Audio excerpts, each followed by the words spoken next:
yang dijadikan ini. Oke, kita ke soal latihan. Lanjut ya, langsung ya. Latihan untuk saraf perilaku. Pertama, berapa nilai GCS pada kasus tersebut? Oke, GCS berarti langsung kita lihat nilai GCS-nya. Hasil pengkajian dirangsang nyeri. Oh, berarti langsung dirangsang nyeri ya. Kedua, lengan tampak fleksi. Fleksi berapa? 3. Membuka mata dengan rangsang nyeri 2. Suara 3, 2, 5. Suara mengerang 2. Berarti tuh 7. Sip.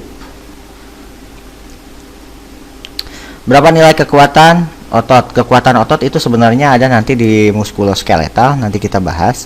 Seorang perempuan usia 35 tahun, hasil pengkajian tampak hemiparese, langsung kekuatan otot. Pemeriksaan otot,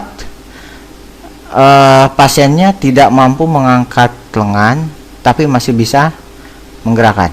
Berapa nilainya? Oke, ingat, kalau 0 itu dia lumpuh total. 0 lumpuh total, tidak ada kontraksi. 1 ada kontraksi. Nanti kita bahas lagi di muskulo. 1 ada kontraksi. 2 dia bisa menggerakkan tapi tidak bisa ngangkat. Oke, berarti ini nilainya 2. Gitu ya. 3 totalnya 5. Nanti sisanya kita bahas di muskulo. Oke. Nomor 3, apa yang harus diperintahkan pengkajian tersebut? Pengkajian apa? Nervus crania 12. Nervus crania 12 kemana? Menggerakkan lidah. Oke, yang mana yang menggerakkan lidah? Ini ke wajah 5. Gitu ya. Kalau tentang rasa ini pasti salah. Yang pita suara mana tadi? Oke. 4, masalah keperawatan yang tepat. Kita lihat datanya. Pasiennya stroke hemoragik, stupor, kesadaran menurun. Kalau kesadaran menurun, kemudian ada tanda TIK, tekanan darah. Oke, enggak, tekanan darah nadinya enggak nurun ya. Oke, kesadaran menurun, kemudian ada hasil CT scan, maka gangguan perfusi jaringan cerebral. Sip. Kemudian masalah keperawatan yang tepat. 65 tahun, neurologi dengan keluhan. Oke, hasil pengkajian, wajahnya asimetris, bicara melo tersedak, bicara pelo, minum tersedak, lidah mencong. Berarti ini ada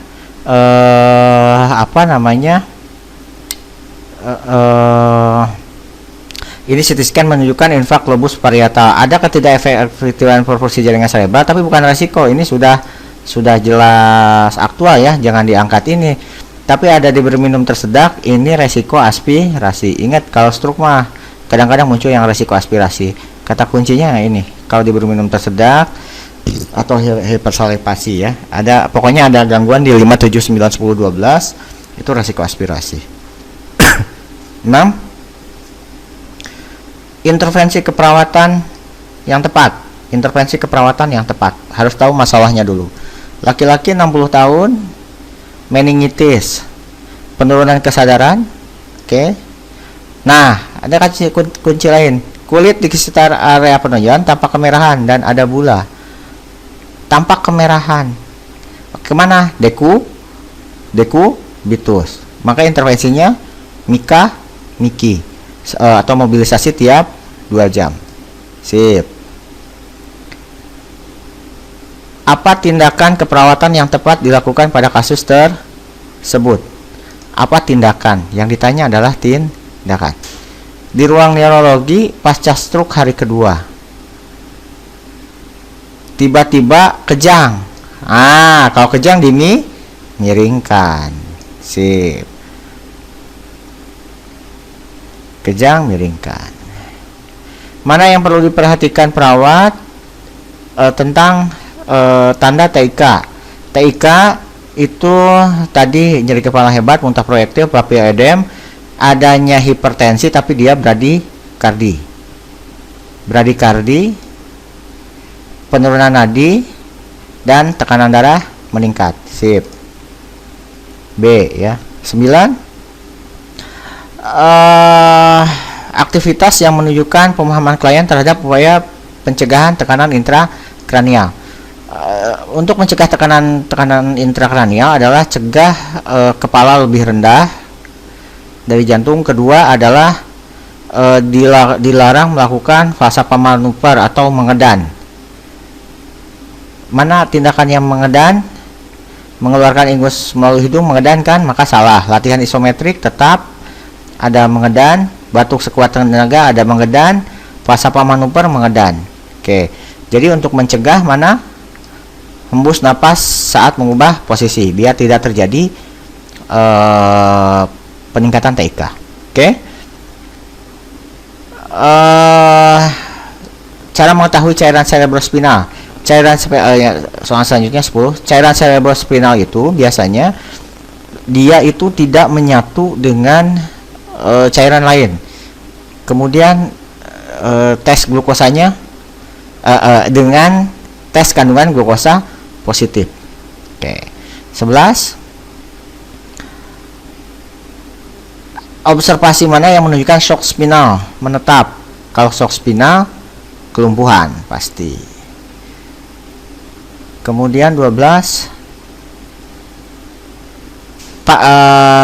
Tindakan mana merupakan kontraindikasi penata laksanaan kejang? Kalau kontraindikasi kan dilarang mengekang. Kalau pasien kejang itu jauhkan dari benda berbahaya, miringkan, jangan dikekang dan jangan dikasih tong spatel. Maka yang nggak boleh dilakukan adalah mengekang. Kendurkan pakaian betul, pindahkan guling betul, mengamankan, miringkan posisi betul, fasilitasi kemungkinan muntah betul, resiko aspirasi. 13. Tanda berurgensi positif. Tadi berurgensi positif itu kalau ada nyeri, kalau pinggul atau lutut kliennya diangkat gitu ya. Gitu ya, ada nyeri ketika pinggul dan lututnya ditekuk. Itu Brudzinski.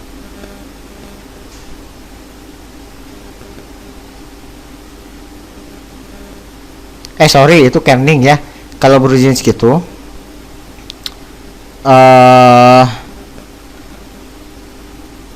kalau perawat mempleksikan leher, maka pinggul dan lututnya menekuk secara menekuk sendiri dan ada nyeri. Itu Brudzinski. Kalau Kerningsein tadi kalau pinggul lututnya ditekuk, dia ada resisten. Nah, itu ya. Oke, benar yang C. 14. Gambaran klinis yang terjadi pada pasien. Kita lihat. Muntah proyektil, TIK kan? Tekanan darahnya meningkat. Nadinya turun. Bradikardi. Tekanan darah meningkat. Berarti ada TIK. Pasiennya TIK. 15. Implementasi keperawatan. Harus tahu masalahnya dulu. Laki-laki cedera kepala ringan, kompos mentit, kekuatan ototnya bagus, tirah baring 3 hari. Ini mengeluh pusing jika berubah ke posisi duduk. Ada postural tensionnya ya. Implementasinya maka ajarkan pasien latih gerak bertahap. Betul. 16. Implementasi keperawatan utama. Implementasi harus tahu masalahnya dulu. Pasien menjawab saat dipanggil namanya. Oke, GCS-nya turun. Terdapat luka tutup tidak menunjukkan tanda perdarahan yang berlanjut. Kalau hanya masalahnya GCS, bisa jadi pantau GCS. Sorry, saya salah, bukan tinggikan. Pantau GCS. Karena nggak dibilang pasiennya mengalami cedera TTIK, cedera kepala. 17. Terakhir, intervensi prioritas. Mengalami kejang, suhu 40, GCS turun. Lihat, suhu 40, GCS 9, pemeriksaan cairan spinal. Intervensinya oke, enggak, harusnya turunkan suhu tapi enggak ada. Ciptakan, oke, monitor tingkat kesadaran. Suhunya dulu. Tingkat kesadaran. Sip. Ya, itu mungkin untuk saraf. Nanti kita lanjutkan yang sistem endokrin dan metabolisme.